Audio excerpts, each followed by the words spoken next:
Bienvenue à ce rendez-vous de Focus éminemment politique qui démarre avec une question qui est latente, qui domine l'actualité politique depuis un certain temps et qui va sans doute courir jusqu'aux frontières des prochaines élections générales. Un troisième mandat pour Patrice Talon. La question agite donc l'actualité et fait l'objet de recours, d'ailleurs, sur une hypothétique nouvelle république supposée au bout de la nouvelle constitution.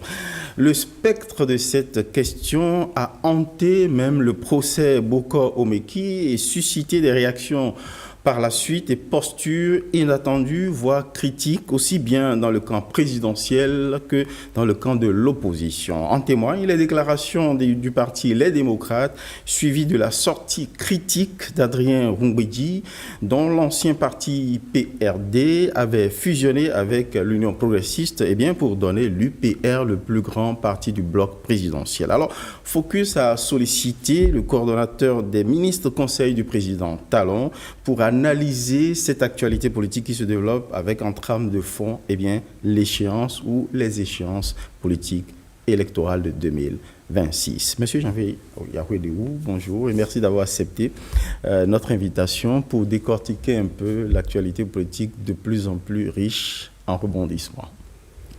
Merci beaucoup, messieurs les journalistes. C'est à moi de vous remercier de m'avoir invité. Je m'emploierai à répondre à vos questions et bien entendu, bonjour aux téléspectateurs. J'espère que l'émission sera belle. Voilà, merci d'avoir salué nos téléspectateurs, à la fois ceux de la SRTB, mais également aussi ceux de Canal 3, puisque j'ai le plaisir de co-officier ce plateau avec mon confrère Éric Guédénon. Merci d'avoir accepté de m'accompagner dans cet exercice. Oziasounouvou, merci et bonjour à vous. Bonjour, monsieur le coordonnateur des ministres conseillers. Merci vraiment de votre disponibilité à répondre à nos questions. Avant d'aborder les sujets qu'a évoqué Ozias tout à l'heure, je voudrais savoir, depuis votre installation en tant que ministre conseiller et coordonnateur des ministres conseillers, comment ça se passe avec les autres ministres conseillers autour du chef de l'État? Lorsqu'on parle des portefeuilles ou des ministres sectoriels, c'est depuis 1960. C'était défini et chaque ministre, une fois nommé, il sait exactement à quoi s'en tenir. Il y a le directeur de cabinet, il y a les conseillers, il y a la CIAS. Mais la notion de ministre conseiller, c'est à nous de construire. Et si l'on réussit, d'autres gouvernances pourront perpétuer. Si l'on échoue, évidemment, on ne pourra plus s'en occuper. Ce qui fait qu'il y a beaucoup de réflexion, beaucoup de préparation à faire et surtout comment s'y prendre pour que ça devienne quelque chose de sérieux et utile à la gouvernance. Et peu coûteux, surtout.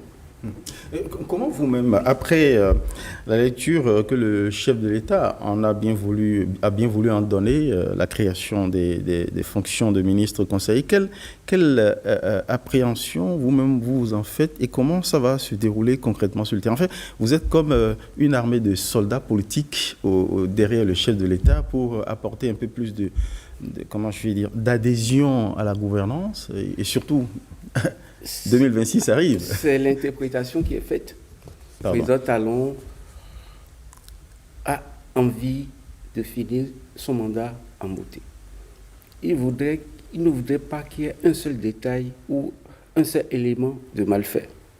Il a envie, comme il ne peut pas être sur le terrain, communiquer avec le peuple béninois tout le temps, je dirais, je caricature, il s'est divisé en 12, tout simplement, pour faire une évaluation du travail accompli pour les populations, recevoir en retour les dernières doléances, les avis et éventuellement réajuster les tirs si cela s'imposait.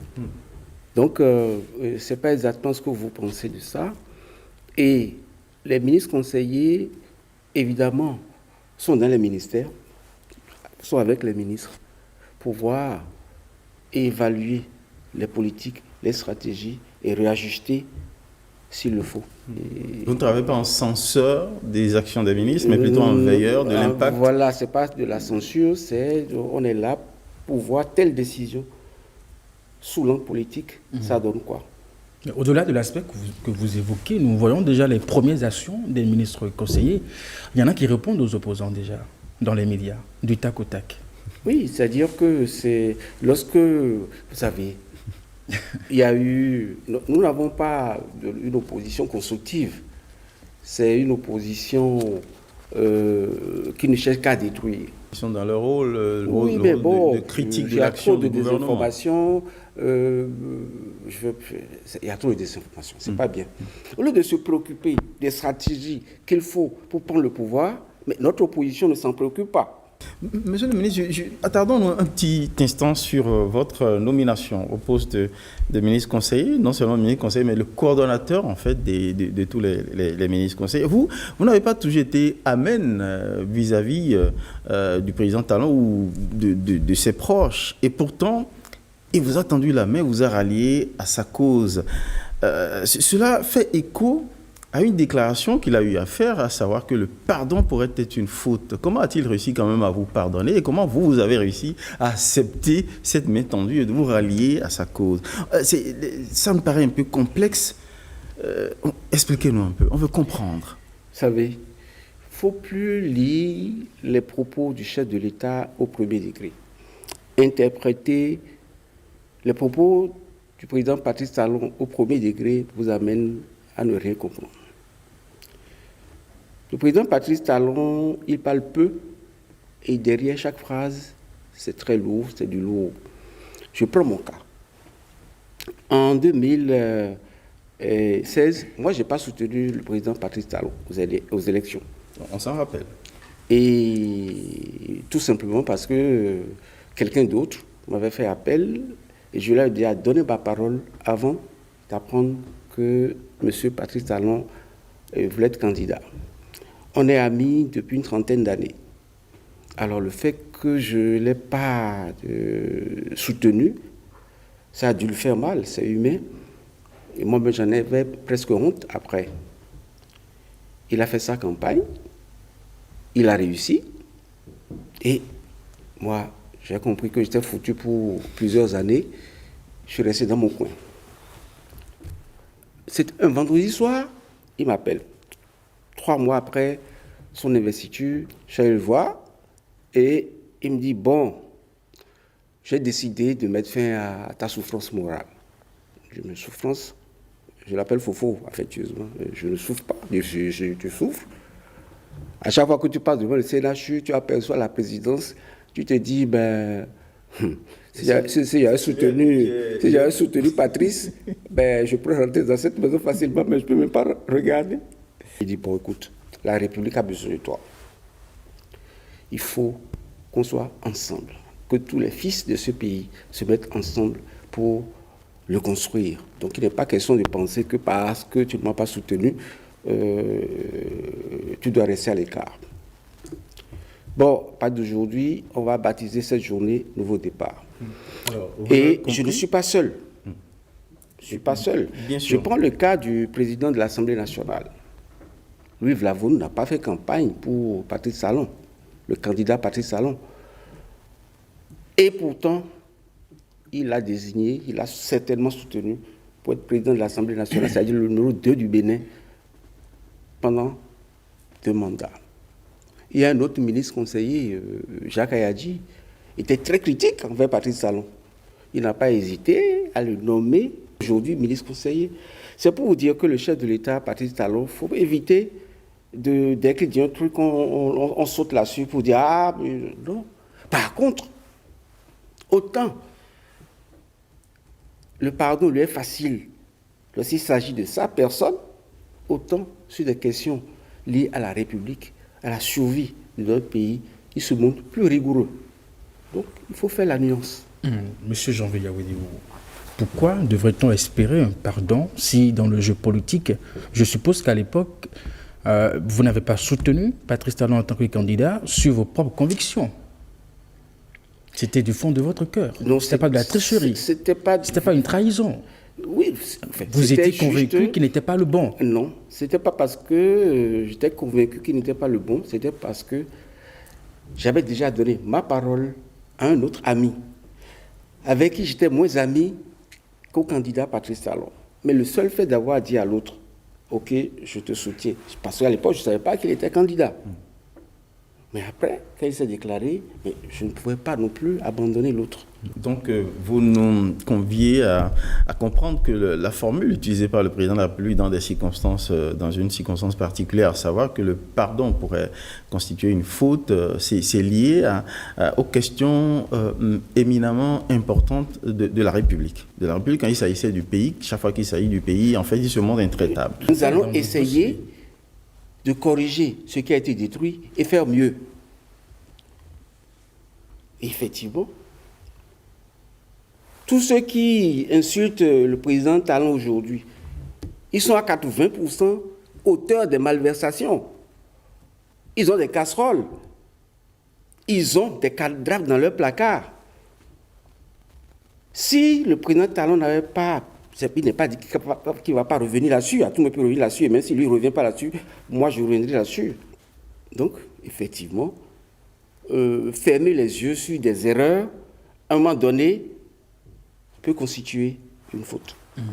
Mais quand cette expression avait été lâchée, c'était notamment dans les dossiers de Joël Ivor, Éric Atemadougou, où on avait demandé au chef de l'État sa clémence pour voir ce qu'il pouvait faire dans le cas de ces dossiers. Des histoires de tentatives de coup d'État, pour mettre en péril le système constitutionnel, on ne peut pas s'amuser avec, par contre. Et là, c'est la vie de la République qui est en danger et qui est en jeu. C'est différent. Sur la question engageant le destin du pays, donc Patrice Talon se montre intraitable.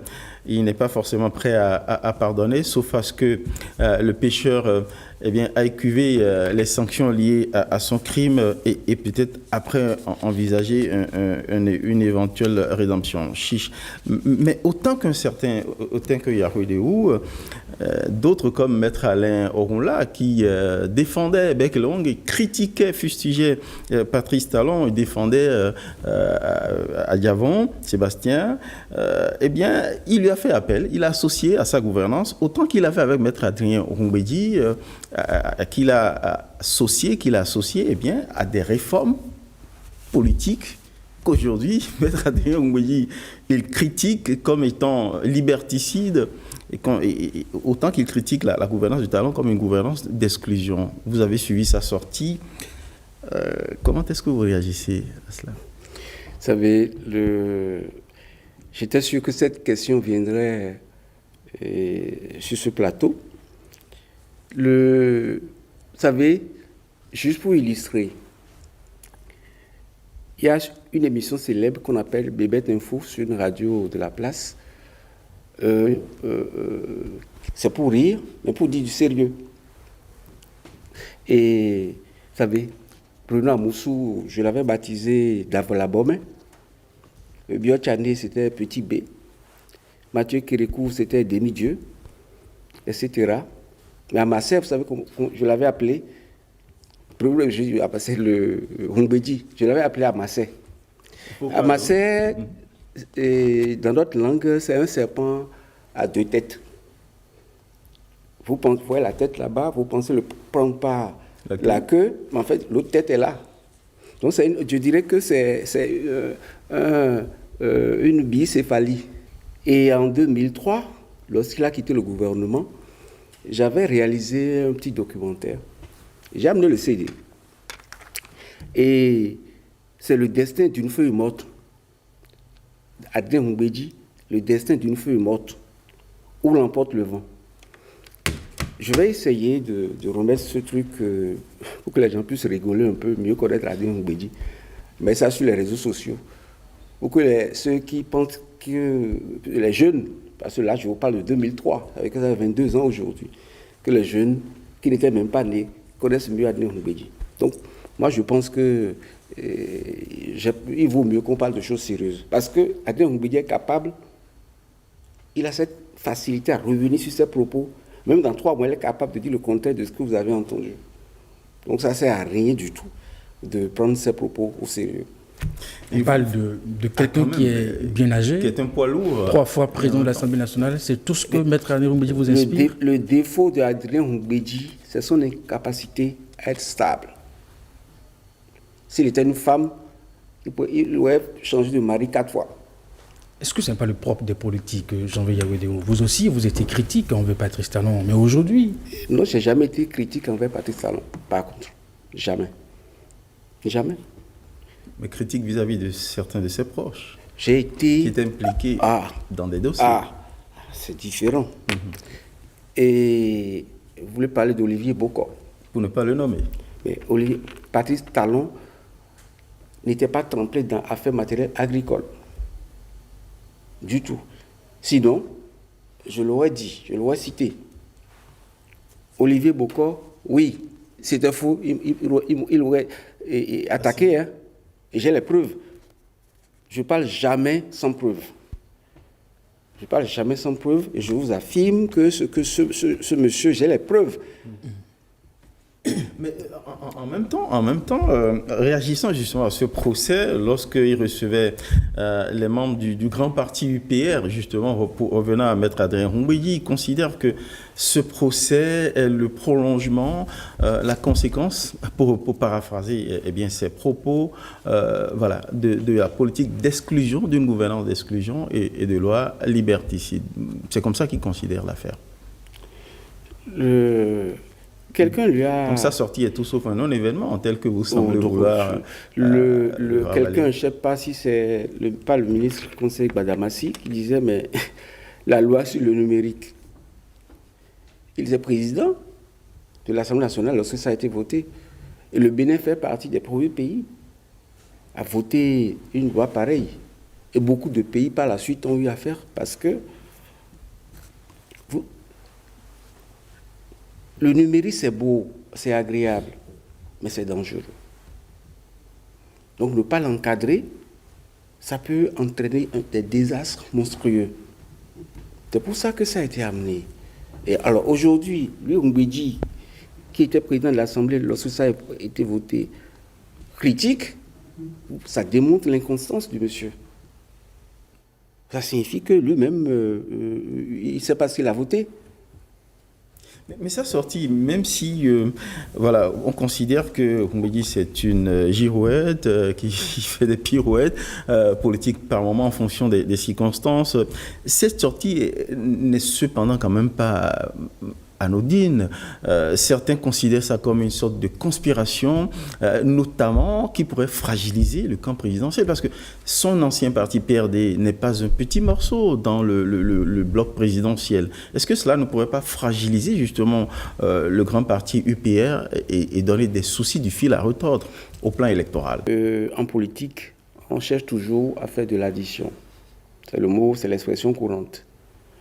Et personne n'aurait voulu voir le président Humbédi et son parti politique, le PRD, quitter la mouvance. Personne.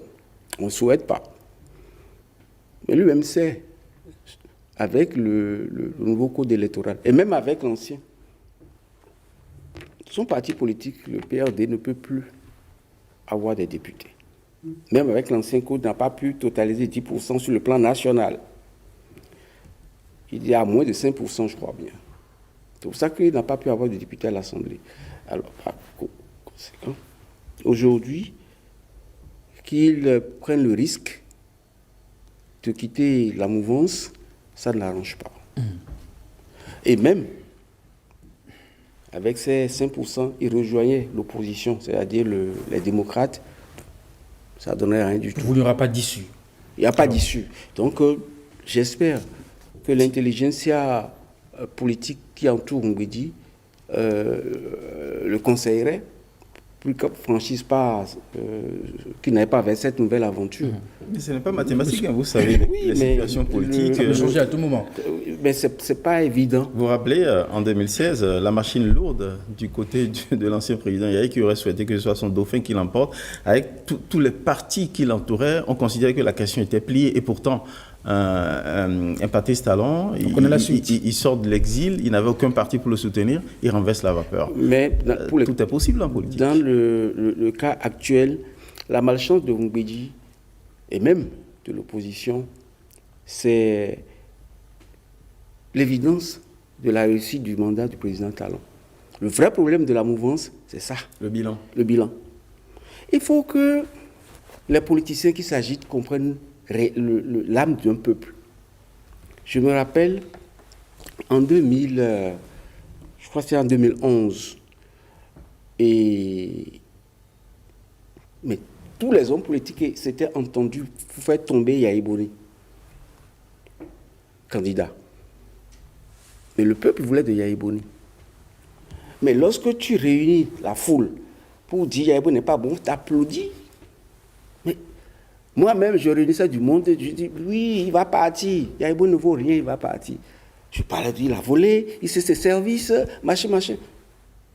Tout le monde trouvait qu'il fallait faire partir Yaya Boni. Mais le jour du vote. Enfin, pas tout le monde, c'est la foule de circonstances. Oui, la foule de circonstances, c'est ce que je dis. Elle dit oui, je dis merci, Yaya Boni dit je soutiens, etc. Mais le jour du vote, dans mon propre bureau. Vous avez été battu. C'est-à-dire qu'au moment où Yaya Boni était à 300 voix, tous les autres étaient à 20, 10.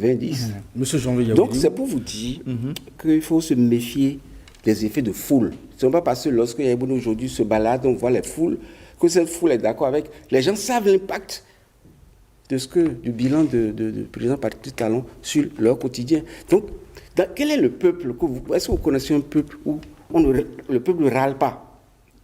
On ne râle pas contre son président, ne râle pas contre la gouvernance. On râle toujours, quel que soit le pays que vous voulez. C'est vrai, au début, juste à l'arrivée du président, c'est tout beau, mais après 1 an, 2 ans, on râle. Ce n'est pas parce qu'on râle qu'on est contre le président. Et on aurait souhaité mieux. On aurait souhaité oui, mieux. chacun... En tout cas, que midi sonne à nos portes. Et aujourd'hui, et encore, que on râle parce qu'on n'a pas l'argent, Patrice, on n'a pas l'argent et tout, mais les gens intelligents savent que les difficultés actuelles, ce n'est pas provoqué par la gouvernance de Patrice Talon. Sur les propos de Maître Adrien Rombedi, si nous mettons un peu de côté sa personne, que vous qualifiez avec des mots assez durs, ce qu'il a dit, les critiques qu'il a formulées à l'endroit de cette gouvernance, est-ce que c'est parce qu'on est de la mouvance qu'on ne peut pas critiquer, qu'on ne peut pas dire certaines choses? Il a parlé des prisonniers politiques, il a parlé d'exclusion, il a parlé des exilés. Est-ce que tout ceci n'existe pas, à votre compréhension des choses? Est-ce que dans une république, il y a des gens qui sont exemptés de prison? Lorsque quelqu'un vole un vélo, il vole une moto, on l'emprisonne. Est-ce qu'on va dire demain, il faut le sortir parce il est le fils du DAR? Mais non. Beaucoup d'autres, dans ce même contexte, Patrice Talon parle d'un passé honteux. Vous mettez tout cela dedans? Mais le passé honteux, mais moi j'y mets beaucoup de choses. Dites-nous. Dans ce pays, la douane a arrêté un ministre à l'aéroport avec une somme de 900 millions.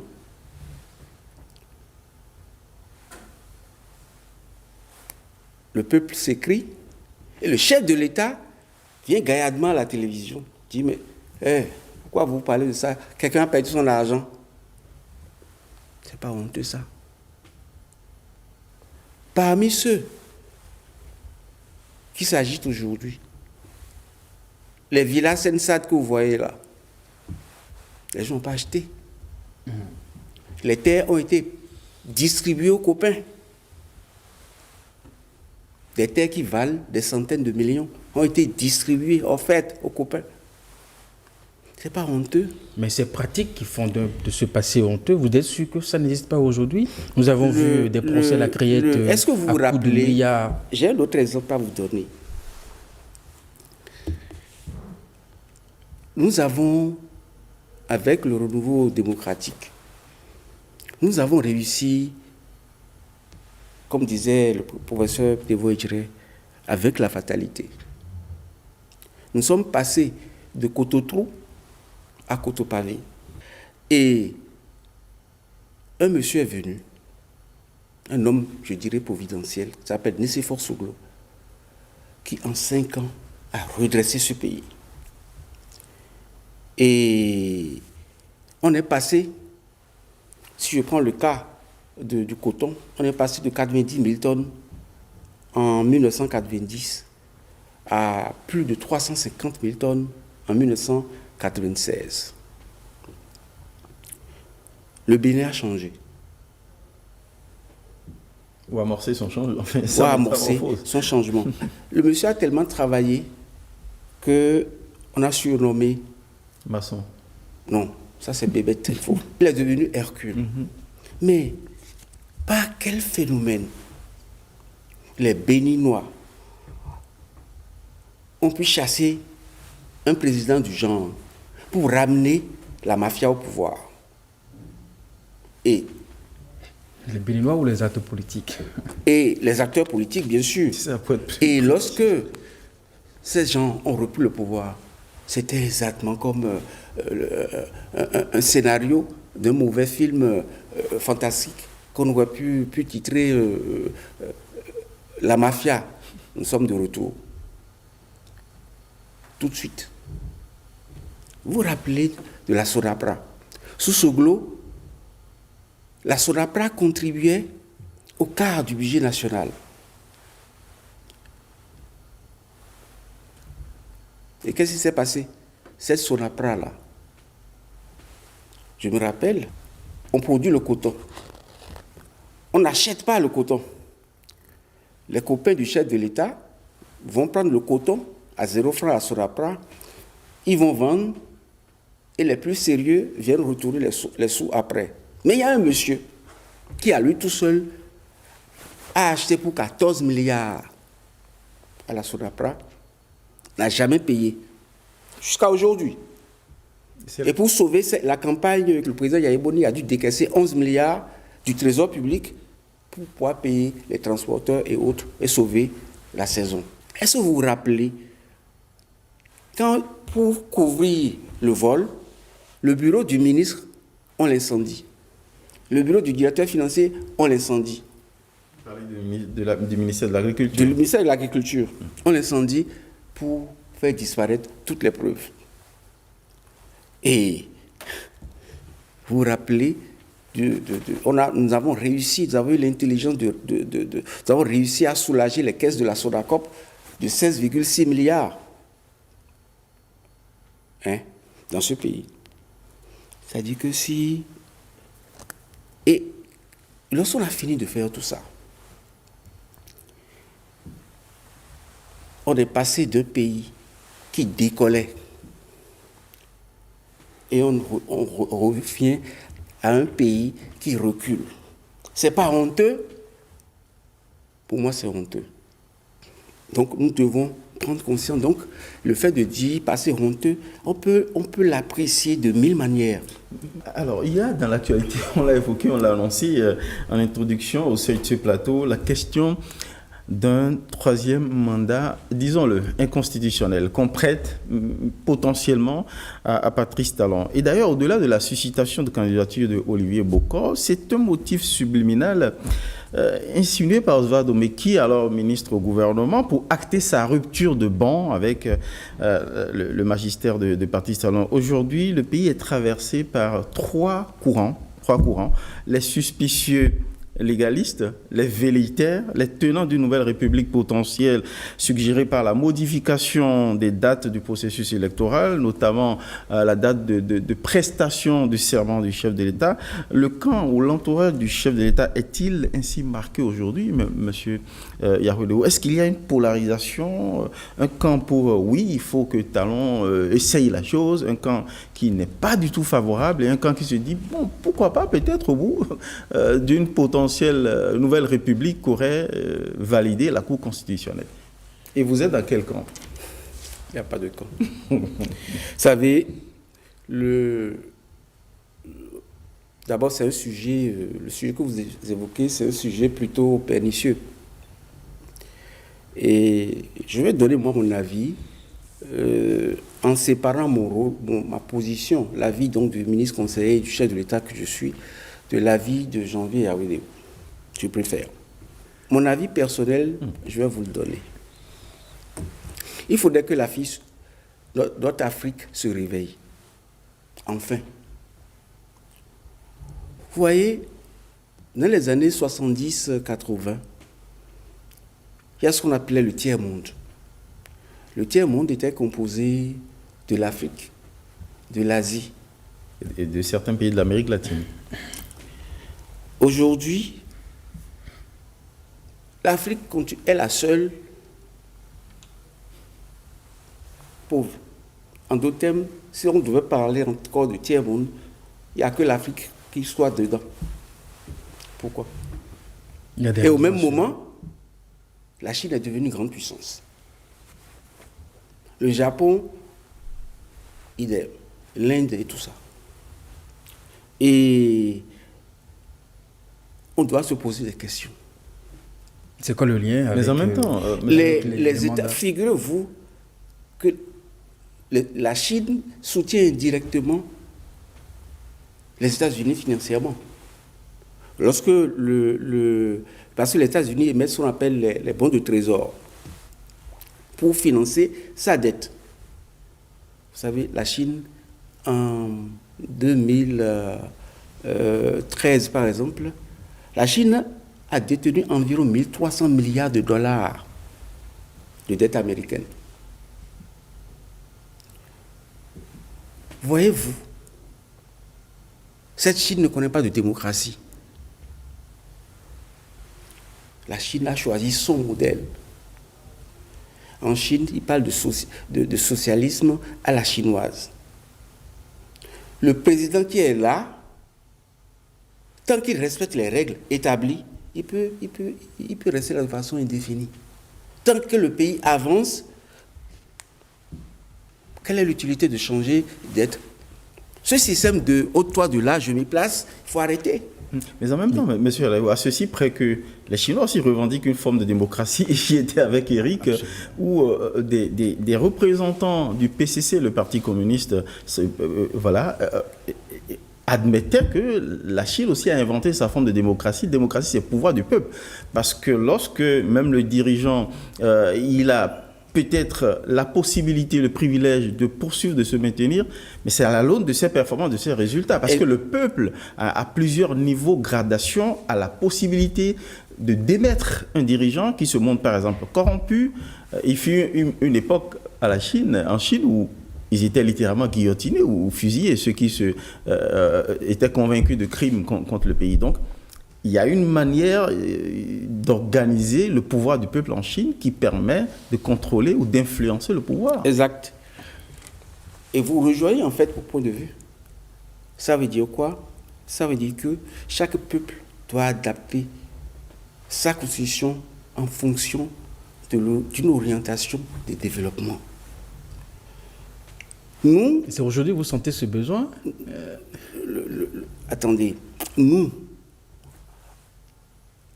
En 1990, nous avons calqué, lorsqu'on a voulu faire partie du système Mathieu Kérékou, tout ce qui pouvait nous permettre de le faire partir, on était prêt pour, à l'époque. Donc, nous avons trouvé que il y avait un ras-le-bol. Est-ce qu'on l'avait vraiment pensé? Je ne pense pas réellement. Ça dit qu'il fallait que lui parte d'abord, après on verra.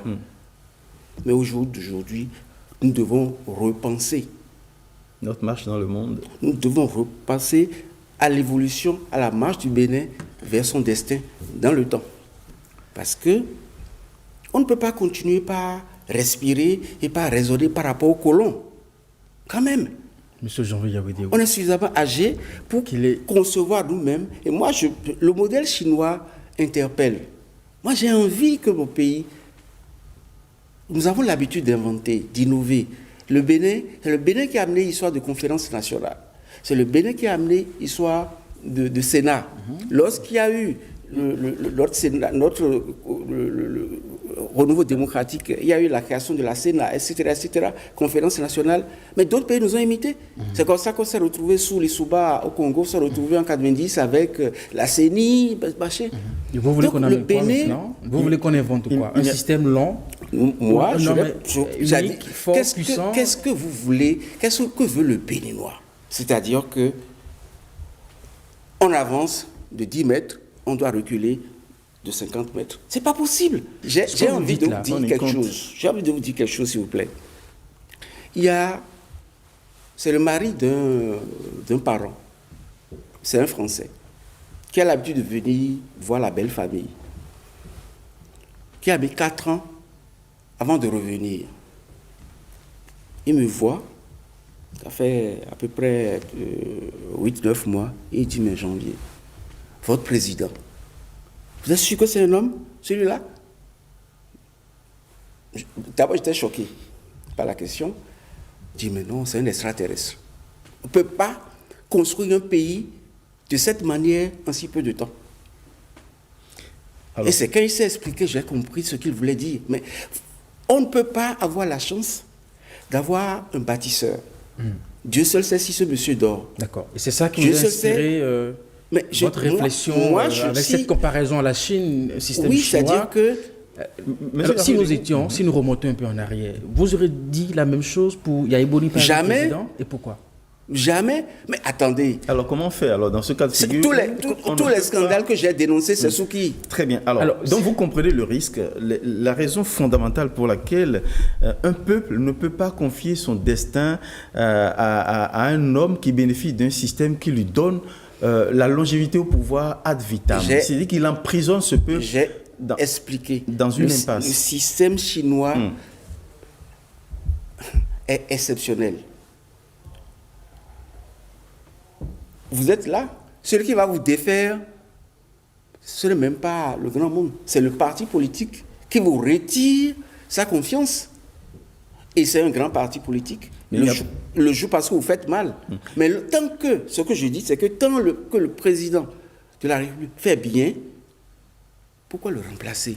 C'est ma question. Est-ce que la problématique que vous posez, cela sous-entend... Il n'y a pas que la Chine. Est-ce que cela sous-entend l'expression d'un regret de voir Patrice Talon partir? Ah oui, moi je regrette. Je regretterais amèrement son départ. Vous regretterez son départ, mais je présume que vous n'irez pas jusqu'à l'encontre, à contre-courant de sa propre décision, son propre désir de ne pas tenter une mésaventure anticonstitutionnelle par un troisième mandat. J'aurais souhaité vivement que même si le président Talon partait, que le système qu'il a mis en place perdure.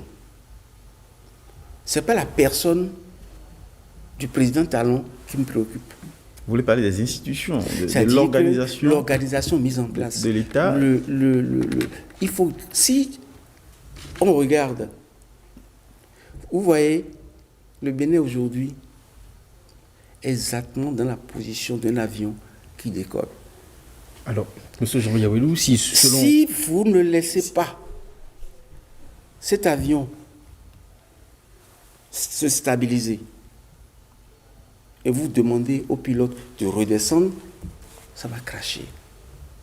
Et nous sommes dans une position aujourd'hui, dans une situation où le Bénin a pris de l'envol. Alors, on voudrait, comme l'a dit Eric, suggérer, Eric, parce que c'est très important. Vous avez émis des souhaits ou peut-être des regrets de voir les pays africains comme le Bénin adopter des prêts-à-penser politiques comme la démocratie à l'occidentale et de ne pas réinventer un système politique qui assure, parce que je crois que c'est le fond de votre pensée, une certaine stabilité qui garantisse la durabilité de gouvernance qui profite au pays. Soit, quand on a fini de dire ça, est-ce qu'on doit vous soupçonner d'être partisan d'un maintien de Patrice Talon contre les prescriptions constitutionnelles actuelles? Le président Talon n'est pas demandeur. Je présume qu'il doit être agacé aussi. Il n'est pas demandeur. Vous savez, dans tous les pays où c'est arrivé, c'est l'expression. Non, il n'est pas demandeur. Il n'est pas demandeur. C'est-à-dire, d'abord, il est...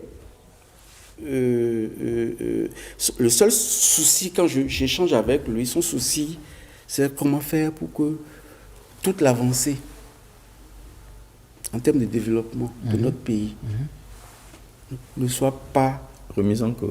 Alors, comment on peut avoir ce genre de souci si depuis 2016, on a travaillé à bâtir un système? Patrice Talon n'est pas confiant en ses proches, en ses collaborateurs? S'il a si bien travaillé, son départ ne devrait pas poser de problème. C'est-à-dire qu'en son sein, il a sans doute aussi travaillé à préparer l'après-lui. Est-ce que vous n'avez pas compris mon souci?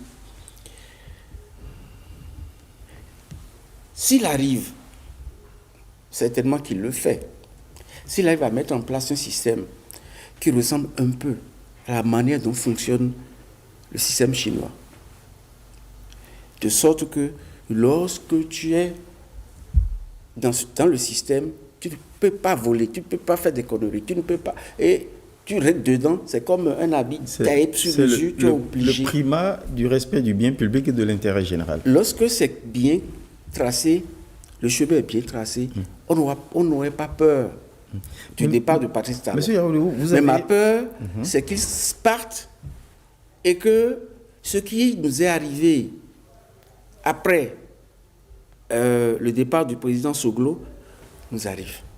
Vous avez peur d'un accident sur la trajectoire de développement, d'émergence du Bénin, qui a d'ailleurs quitté le rang des pays PPTE, pays pauvres très endettés, au statut de pays en émergence. Très bien.